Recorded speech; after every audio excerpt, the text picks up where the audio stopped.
I'm in my 40s or like 40. I'm 40. So I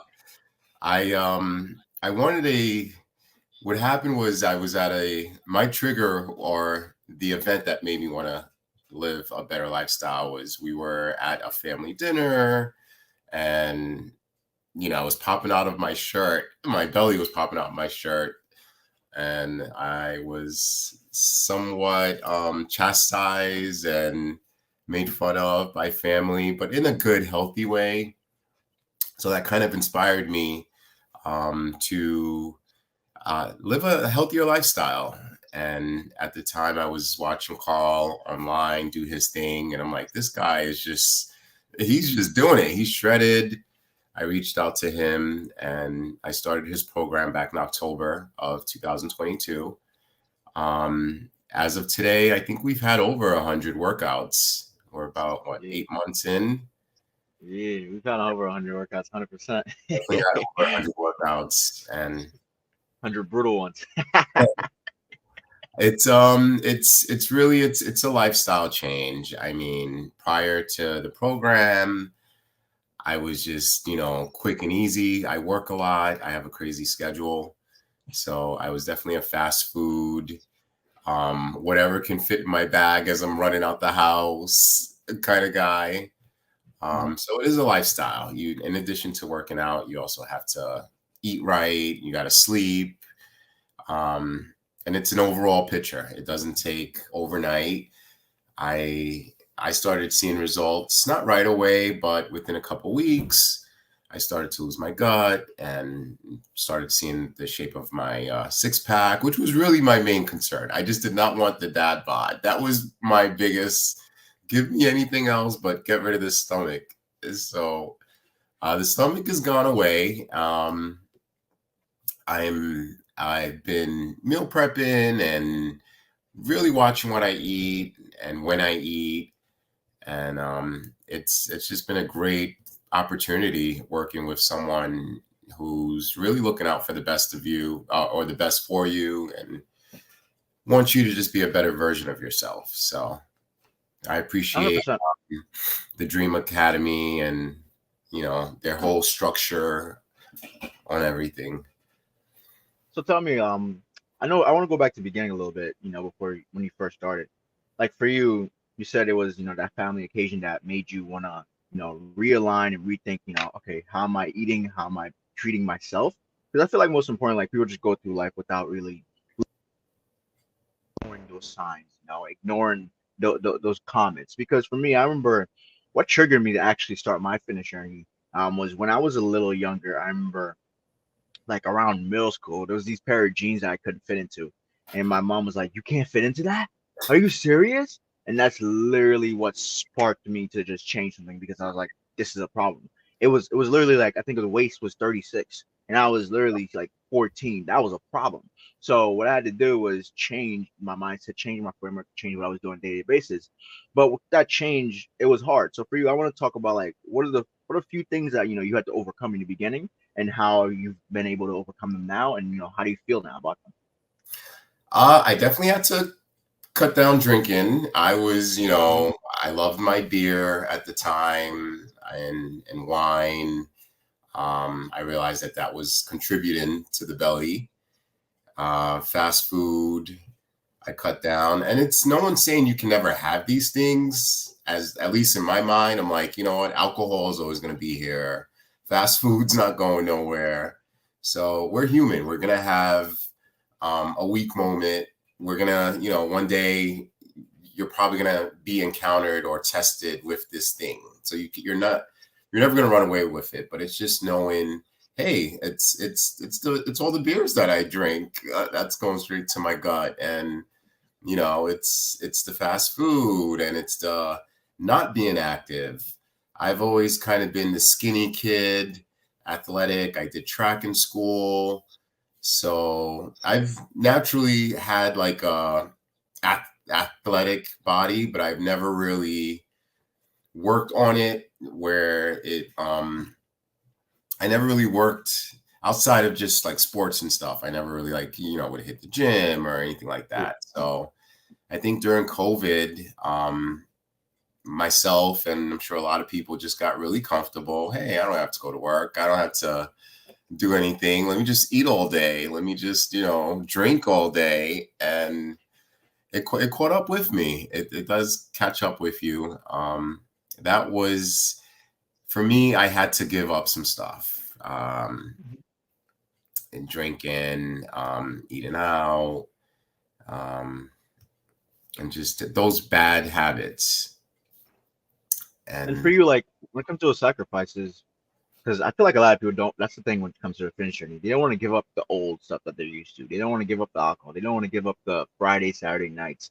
They don't want to give up, the pizza runs late night at 12 p.m. Not 12 p.m., 12 a.m. Right after you came from the bar, and then all your friends, oh, there's that one pizzeria open. You go there, you all eat that cold slice with cheese on top. They don't want to give that up. So for you, like when it came to sacrifices, how have you been able to overcome these sacrifices?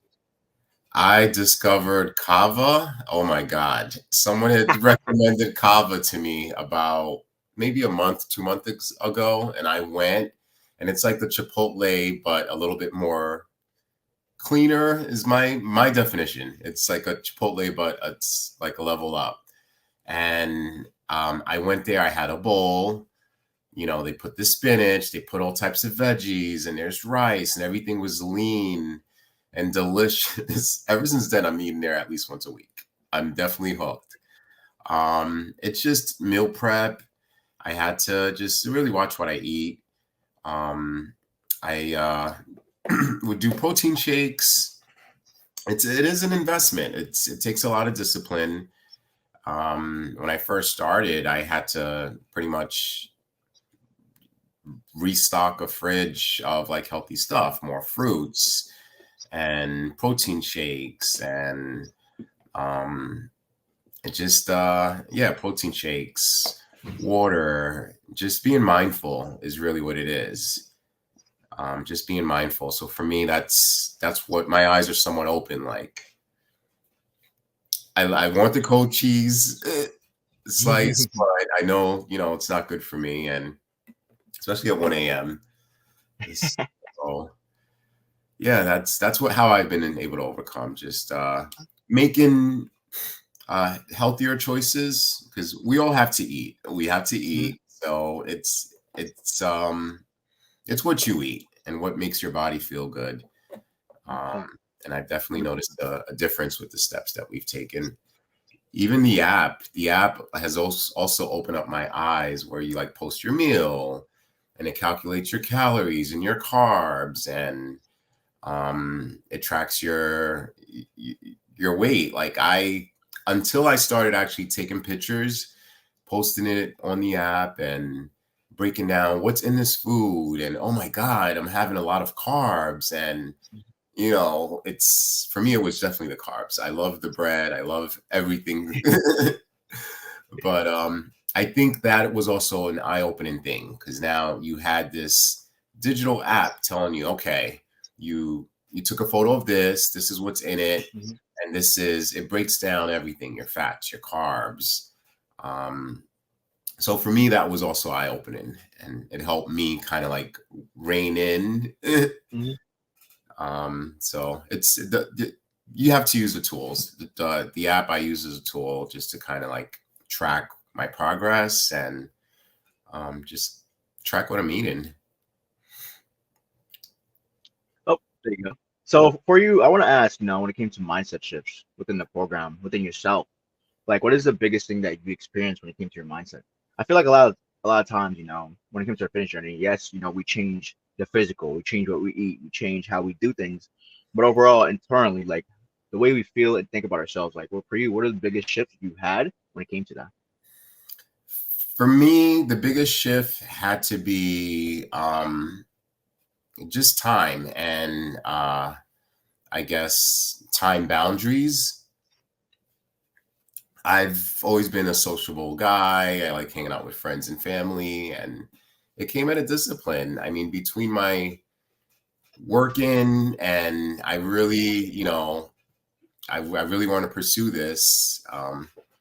So for me, it just I had to give up hanging out with the boys, and a couple family events. It it came out of discipline. I had to be more conscious of my time. Okay, I'm giving my job 8 hours. And I used to give my friend an hour or two, but there's not that many hours in a day. So what's more important? Let me invest an hour or two a day in me. Let me go to the gym. Let me meet up with Carl. So for me, it was definitely a sacrifice. Time, and you gotta you speak about it all the time, remaining consistent and just having a routine. Oh, trust me, the first couple of weeks were rough. I'm like, but now, like once you get past, the first 2 weeks, like I think they say it takes about what, 14 Think days. about two, yeah, 14 days to get a new habit, to Yeah, instill a new habit. to instill a new habit. So once you start that regimen of working out, and for me it was an hour, 2 hours, 3 times a week. It wasn't like I wanted the fast results, like 4 or 5 days in the gym a week, but I knew because of my other responsibilities I couldn't devote that much time. So for me it was a definite 2 hours, 3 days a week, where I just really focus on me. So, and that came at a 100%. sacrifice. I couldn't be hanging out with the boys and going to the bars and eating out, and because I pretty much had to give something to gain something, is how I saw it. You can't have it Nah, all. for real. You can't That's have, that's it. Like what you just said right there, you have to give up something to gain something. yeah, Because everything comes at a cost, Like we can enjoy everything, we can enjoy life, but here's the thing, at a certain point in time, you gotta be able to take a step back for yourself. And I feel like for most people, and you laid it out perfectly, like those sacrifices, those steps, like just make things and focusing on you, but most importantly, staying consistent while you're doing so is the biggest thing you want to aim towards. Because when it comes to your finish journey, consistency is a matter of how many workouts you're doing throughout the week, not aiming for perfection, because a lot of people want to do like 5, 6, 7 days back to back to back, lose this weight as fast as possible. I'm like, don't do that to yourself. That's gonna A, lead to burnout. B, you're gonna hate this fitness journey. You're gonna be like, screw the gym, I don't even want to go. And like when it comes to actually sticking to it, it's going to be that much harder because you're always shooting for perfection. So it's all about building consistency where you're getting 3 workouts a week.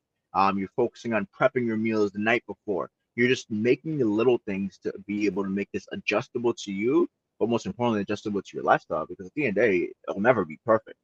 One day, you out of nowhere, you might get a flat tire while driving. You're like, damn, that just ruined my whole day.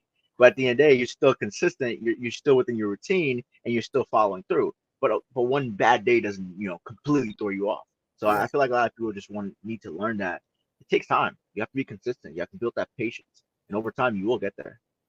I could definitely relate. When I first started, I was on the let's work out 4 or 5 days a week because I Mhm. want these results and I want them like next week. Yeah. But like you said, it leads to burnout.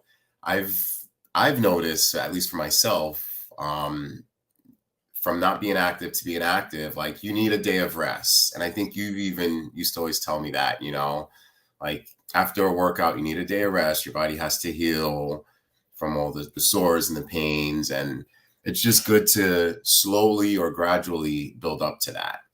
And now I'm at a comfortable I'm comfortable with at least, 3 days a week. And if I want to do an extra day, it's up to me. But I think that is the mindset for a lot of people when they first start something. They just want to do it, and like you said, 5 days a week, but it does lead to burnout. Your body just can't handle that.